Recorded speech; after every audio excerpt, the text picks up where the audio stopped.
just wanted to give a little truck update and document a few things since I made my last video. Since then, done quite a few things to the truck, a few updates here and there, and started living in this thing. And it's been about almost 6 months living in the back of this camper shell. So wanted to show you and share some of the things that I've done to make living comfortable, some of the issues, and some of the plans that I have coming up for the future of this truck.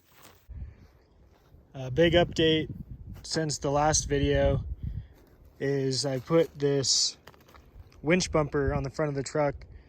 So this is a Wild Horses Bronco full-size winch bumper. It's for the 89 to the 96 Broncos and F-150s. So you can see here that I think it's really catered, the shape of this bumper is really catered for the 96 and, you know, the OBS style trucks where they have more of a rounded nose, the bull noses, rather than the brick nose where it's pretty square. So we have a little gap right here, but it really doesn't, it's not a big deal. And then I have a Badlands 12,000 pound winch. I did have a Smitty built 10,000 pound winch on the front of this, and it only worked about 3 or 4 times until it started giving me problems and it took a shit. And so I switched over to the Harbor Freight Badlands version, and we'll see how this thing does. I've only used it a couple times and so far it's worked great. I made this cover out of green canvas and now it's so sun-baked that it's turned white. Still running the steel cable on the winch. I mounted this steel bumper just by welding it to the front of the frame straight on. It did come with some bracketry to bolt on, and I did have it bolted for a little while, but it seemed a bit, I don't know, flimsy of a bracketry system. It didn't really line up perfectly with my frame, so I had to do some, I don't know, sketchy stuff to get it on. So I ended up just taking all the brackets off and just welding this bumper straight onto some flat stock and then just welding it straight to the frame of the truck. I don't ever plan on taking this thing off, so it seems to be fine. Another change I made was to the rear of the truck. I used to have a rear tire carrier from an old Bronco holding my spare to the back of the truck, and it ended up over time, the people on the internet were right, it did start messing with the gap here and compromising this shell from closing. Whenever I opened the swing gate, this gap would open up and then it would mess with all this lining up, and it was just a hassle and it rattled a little bit. So I ended up taking that off and sticking my spare right here inside. And the beauty of having a full-size bed, 8 foot, is having a full-size spare in the back doesn't really get in the way. The way I mounted this spare is just a long bolt that comes through this little lip in the railing of the bed, and just one nut right there, and it's solid. So here's the inside of the shell that I've been living in for the past 6 months while working over here in the Eastern Sierra.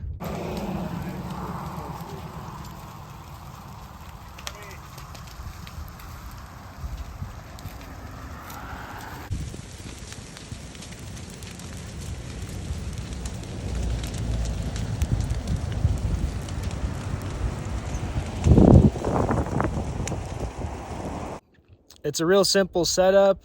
It's kind of a mess, but that's kind of the beauty and the reality of living inside of a camper shell. A lot of people you see online have these like super nice, really organized camp systems which I do have it organized, but that's not necessarily the reality of living in one. You get one thing out of the back and like everything's detonated. You have to pull everything out to grab one thing. So it easily becomes a mess. And I'm just going to show you the reality of what it looks like living in the back of a shell, some of the issues that I have encountered, and some of the plans for the future that you might want to stick around and check out. So right off the bat, I just use a Yeti cooler and buy ice periodically to keep all my food stored. Usually when I come in and out of the camper, I just take that out and put it underneath my truck. So we'll do that right now. So inside the camper shell itself, I did do Reflectix on the windows. It was a lot cleaner of a job before because I used to use Velcro that would Velcro nicely directly onto the windows. But what people don't ever mention is that the Velcro adhesive that sticks onto the windows will heat up really hot in the sun during the day and will actually melt. And so what happened was after a week or two, the Velcro just unstuck from the windows when it was constantly falling off. So I just was like, heck with that. So I ended up just duct taping the Reflectix up, and that works fine. I just don't ever take it down. It looks bad from the inside. Looks fine from the outside.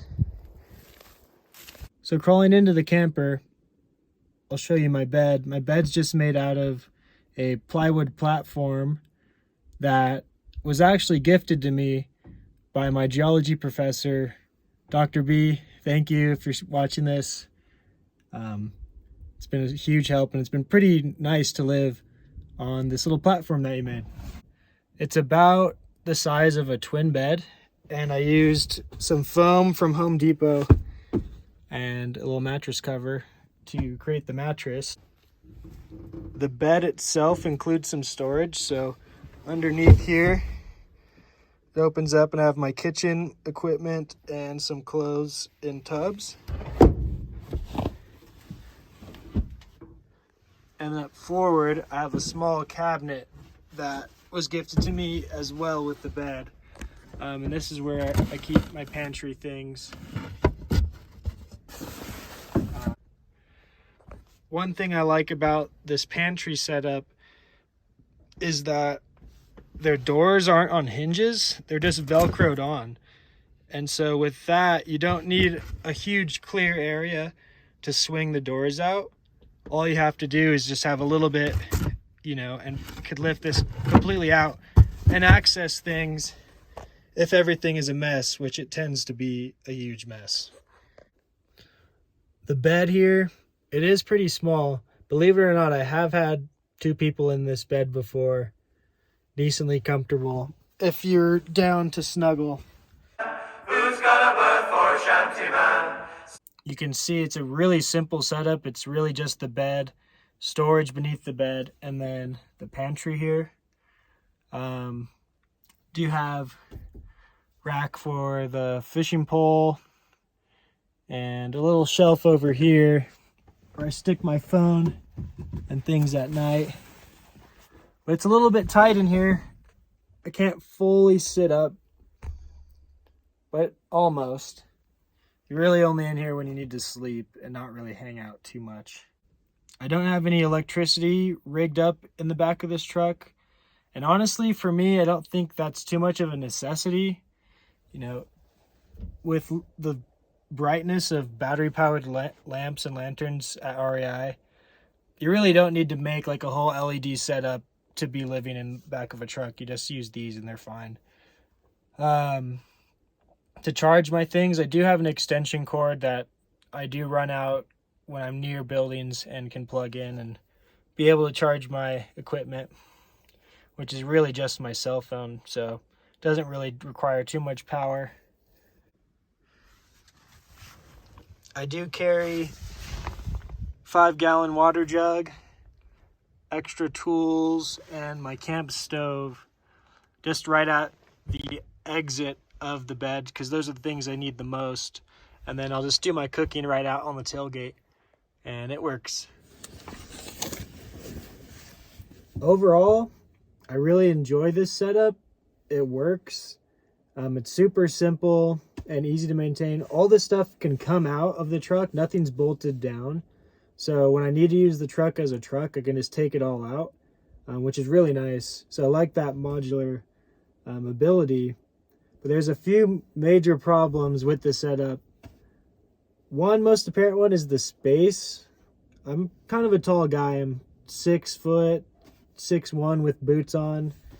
And I'd really like not to be crawling around everywhere inside the shell.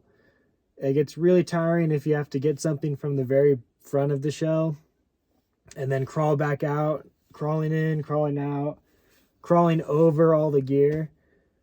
So it'd be nice in the future to get some sort of shell that's taller, or that pops up to make that better. Another thing is the shell leaks in the rain.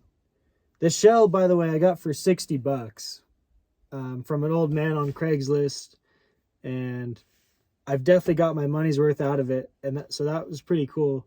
But it leaks around the hatch, which most shells do. So I just have to tarp myself off in here whenever it rains. And so that's one thing that weatherproofing would be really nice. And then the storage situation works well here, but since you're sleeping on top of all of your equipment, you have to like get out of bed to get things, and then you have to like lift the whole mattress up, and it's resting on your shoulder as you're digging through to get whatever you need. So that's another annoyance that I have to deal with. Got no use for a shanty man, oh shanty man, who's got a berth for a shanty man? And so with all that in mind, I just put a deposit down on an overland camper. You know that brand OVRLND, the pop-up aluminum shells? I just put an order for one in. And so 3 months from now, we should have a brand new camper shell for the back of this truck. It was a pretty penny. It was more money than I spent on this actual truck, but I think it'll be worth it since I spend so much time in the bed of a truck. So if you want to stay tuned, subscribe to the channel, and I'll make some videos of me getting that truck or that camper installed, and then, you know, some of the trips I take with it. It'll be really cool.